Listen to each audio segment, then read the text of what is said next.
Good day, and welcome to the Acme United Corporation First Quarter 2023 Earnings Call. At this time, all participants are in a listen-only mode. A question-and-answer session will follow the formal presentation. If anybody needs operator assistance, you may press star zero on your telephone keypad. As a reminder, this conference is being recorded. At this time, I would like to turn the call over to Mr. Walter Jensen, Chairman and CEO. Please go ahead, sir. Good morning. Welcome to the Acme United First Quarter 2023 Earnings Conference Call. I'm Walter C. Johnson, Chairman and CEO. With me is Paul Driscoll, our Chief Financial Officer, who will first read a safe harbor statement. Paul? Forward-looking statements in this conference call, including without limitation, statements relating to the company's plans, strategies, objectives, expectations, intentions, and adequacy of capital and other resources are made pursuant to the safe harbor provisions of the Private Securities Litigation Reform Act of 1995. Investors are cautioned that such forward-looking statements involve risks and uncertainties, including, among others, those arising as a result of a challenging global macroeconomic environment characterized by continued high inflation and high interest rates. In addition, we have experienced supply chain disruptions, including those resulting from the COVID-19 pandemic, and we may experience supply chain disruptions in the future. We're also subject to additional risks and uncertainties as described in our periodic filings with the Securities and Exchange Commission and our current earnings release. Thank you, Paul. Acme United made progress in the first quarter of 2023. Our net sales were $45.8 million compared to $43.3 million last year, an increase of 6%.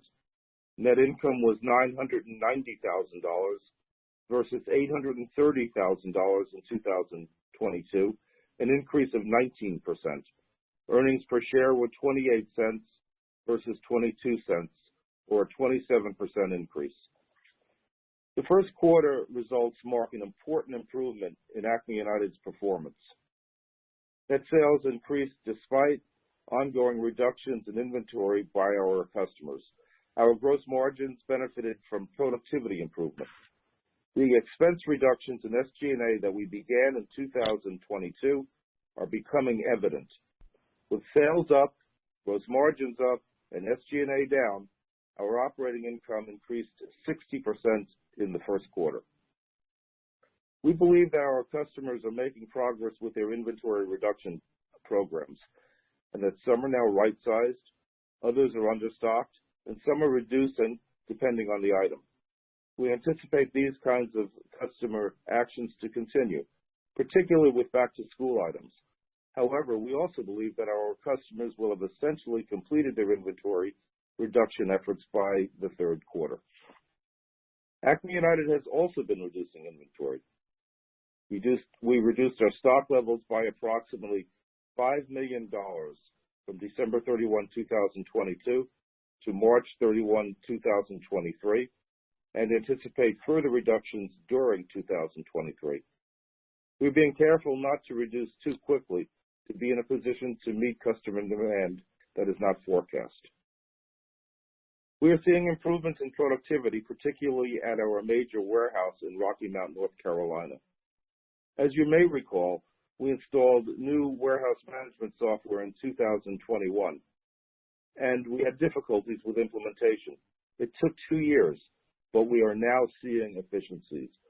We also have less turnover of our workforce due to higher wages, an air-conditioned environment, and new leadership. We believe we will continue to see improvements due to improved workforce stability, experience, and automation. The cost of shipping containers from China spiked last year. In the first quarter of 2022, the ports of Shenzhen and Shanghai closed due to COVID. The war in Ukraine began, and the ports of Los Angeles, Long Beach, and Rotterdam were overwhelmed and clogged. We incurred over $4 million in abnormal expenses in 2022 and $500,000 in the first quarter of 2023.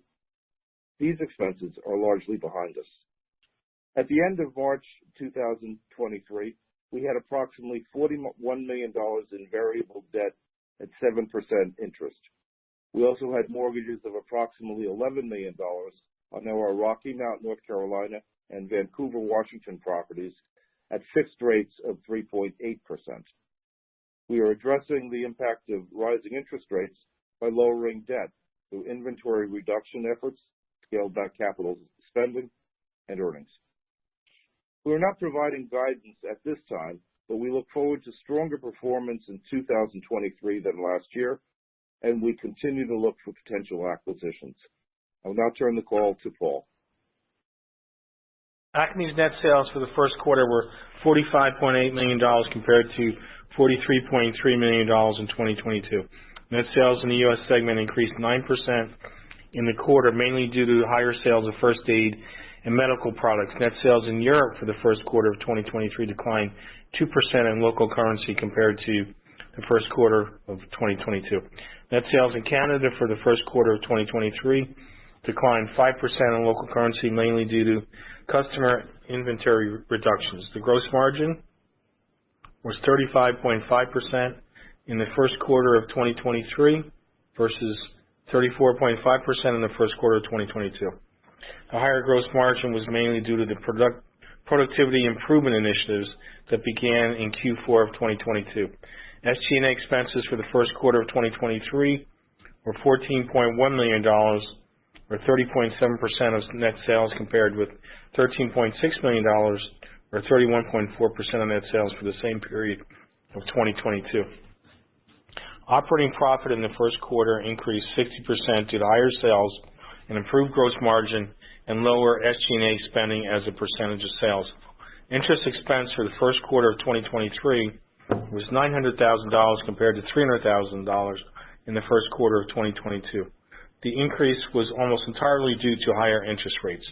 Our overall average interest rate in the first quarter of 2023 was 6.4% compared to 2.4% for the first quarter of 2022. Net income for the first quarter of 2023 was $990,000 or 28 cents per diluted share compared to net income of $830,000 or 22 cents per diluted share for the same period of 2022, an increase of 19% in net income and 27% in earnings per share. The company's bank debt less cash on March 31, 2023 was $48 million compared to $46 million on March 31, 2022.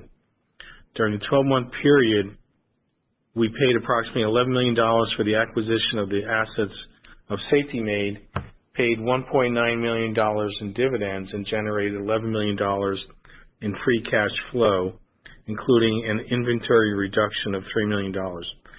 Net debt declined $6.5 million from December 31, 2022. Thank you, Paul. I will now open the call to questions. Thank you. Ladies and gentlemen, at this time, we will be conducting a question and answer session. If you'd like to ask a question, you may press star 1 on your telephone keypad. A confirmation tone will indicate your line is in the question queue. You may press star 2 if you would like to remove your question from the queue. For participants using speaker equipment, it may be necessary to pick up your handset before pressing the star key. Our first question comes from the line of Jim Marrone with Singular Research. Please proceed with your question. Great. Thank you for taking my call. Very nice quarter. I have a couple questions. I suppose the first one that I'd like to ask is with regards to what you're hearing from clients. So you said there's a little bit of an uptick with regards to the back-to-school space. But I'm just curious about your thoughts with regards to back to office, because it seems like that space is seems to be under pressure. A lot of the commercial REITs are actually finding themselves in trouble, and I think it's just a result of the back to office. So if you could just perhaps provide a little bit of color on that, and then I'll ask my second question after that. Sure. Well, the office channel in the first quarter was reasonably good, and for us. We are a little concerned about some overstocking with our retail customers with back-to-school products that they bought in very heavy supplies in the second quarter of last year. We'll see what happens, but in general, the back-to-school tends to be a pretty stable business because the number of births is more or less 3.8 million children in North America a year. The actual going back to the office, where maybe it's 2 days a week and working at home the rest, is still requiring supplies, and it may be purchased at different places. You know, we may get more Amazon sales because individuals are buying, but for us at least, the office channel has been reasonably good. Where we're seeing some softness is some retailers would have just overstocked a year ago, and they haven't quite worked through all their inventory to normal levels. And I see that coming to an end sometime fairly shortly. Great. Thank you for that commentary. And my second question is with regards to acquisition. So you mentioned that you're looking to do an acquisition sometime in the near future. Are we looking at it in terms of 2023 or beyond? And what type of acquisition are you looking to make? Is it something that is to expand product lines, or is it a geographical footprint? And if it is a product line, is it going to be within the first aid kit, or will it be cutting tools and scissors, or something completely different? If you could just give a little bit of color to that, that would be great. Sure. Well, in general, buying competitors that are already in the same space as you tends to be a pretty good way to gain market share and perhaps some capacity to produce product or warehousing space. So those are good acquisitions. Now, in the first aid area, which is more than half our business now, we might also be looking at vertically integrating first aid kits. So that might be similar to our Med-Nap acquisition, where we bought a company that made alcohol wipes and prep pads, which go in the kits and which then give us the capability to more vertically integrate. We might be looking that way. Or you may remember that we bought Safety Made about a year ago. In that case, it wasn't a direct competitor, but it was in the personalization of first aid and medical items. And that was a half step away, but within our knowledge base of the products. So I think you would normally see that, and that would be what I would expect. Relative to geographic distribution, I mean, just geographic acquisitions, we might buy something in Canada where we already have a space, but that wouldn't be a transformative acquisition by any means. We have a pretty steady flow of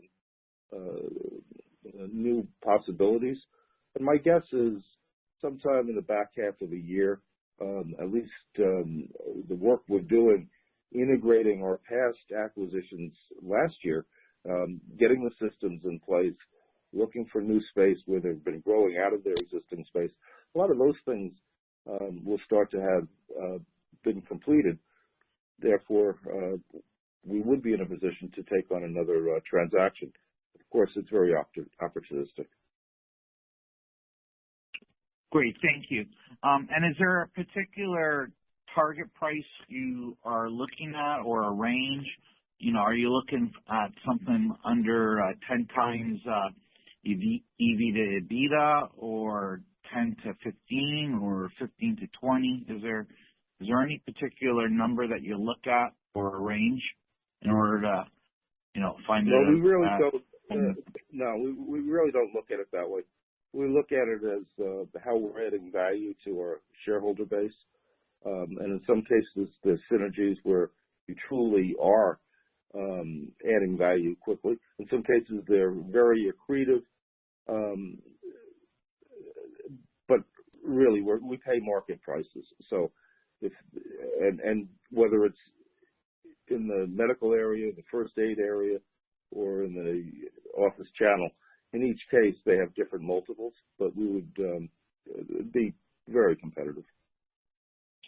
Great. Thank you, gentlemen. Thank you. As a reminder, ladies and gentlemen, it is star one to ask a question.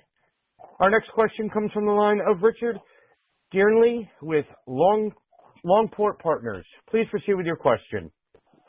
Good morning.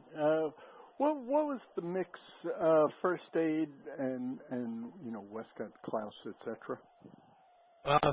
Dick, it was 59% was first aid in the first quarter.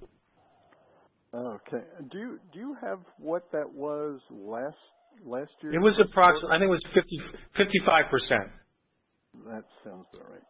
And then could you, that was a good discussion of, Westcott and back to school and back to office inventory. How is, what's the over inventory situation in first aid? Well, there have also been some customers that have purchased more inventory than they needed, and one big online retailer a year ago purchased a great deal of first aid kits that took some time to work through. So they tend to be similar. The difference, of course, is with first aid kits there are expiration dates, and so if they overstock, they're taking some product risk that they probably wouldn't want to do. So they tend to keep it lower than Westcott, where our product family just doesn't have much obsolescence. No expiration. Right. Right. Because it looks as though medical usage is Hospital Corp had a good sales and usage and so on. So that channel looks pretty strong. Yeah, okay. I think it is. Good. Thank you very much. Keep going. Our next question comes from the line of Michael Wasserman with Moores & Cabot. Please proceed with your question. Yeah, hi, Walter. How would the company react if interest rates headed north rather than south from here? Well, Mike, we've certainly seen in the past year, as Paul pointed out, the interest rates that we paid went from about 2.5% to 6.5%. And you pay more interest. And it may very well go up higher. And we're working quickly as we can to drive debt down.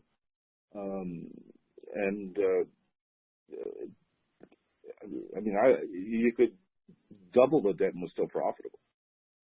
Double the interest rate. Okay, so you're not overly concerned then about possible additional. Well, I'm concerned.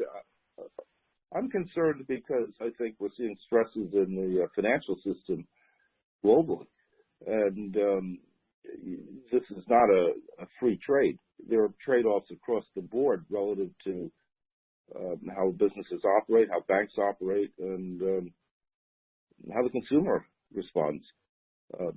But I think for us, the level of debt and the kinds of margin improvement that we've had have more than offset each other right now. Okay, thank you. Thank you. There are no further questions in the queue. I'd like to hand the call back over to Mr. Johnson for closing remarks. Well, if no further questions, this call is complete. We look forward to speaking with you after the second quarter, and thank you very much for joining us. Goodbye. Ladies and gentlemen, this does conclude today's teleconference. Thank you for your participation. You may disconnect your lines at this time, and have a wonderful day.